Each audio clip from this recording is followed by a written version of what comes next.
আসসালামু আলাইকুম দর্শক, আজকের ভিডিওটি করতে আমাদের অনেক কষ্ট হয়েছে, অনেক পানি কাদার মধ্য দিয়ে আমাদের যেতে হয়েছে। তো শেষ পর্যন্ত ভিডিওটি সকলেই দেখবেন। সুপ্রিয় দর্শক, এই যে আপনারা দেখতে পারতেছেন, এই যে জোনাইল বাজারের একটু পূর্ব দক্ষিণে এই একটি পাম্পে, এখানে মডার্ন নেই, কোনো সেলো মেশিন নেই, কিন্তু অটোমেটিকলিভাবে মাসের পর মাস এইভাবে পানি বের হচ্ছে। তো আমরা আসছি আজকে এটা দেখার জন্য।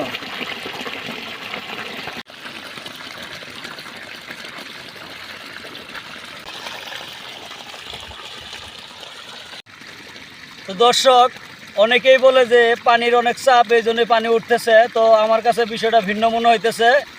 তো আমি একটু দেখতে চাই যে আসলে এখানে গ্যাসের কোনো চাপ আছে কিনা। এই আমার কাছে একটা সানলাইট ম্যাচ আছে, তো একটু দেখবো যে আসলে গ্যাসের চাপের কারণে পানিটা বাইরে হতে গেছে কিনা, ঘটনা আছে। তো আপনারা একটু দেখেন।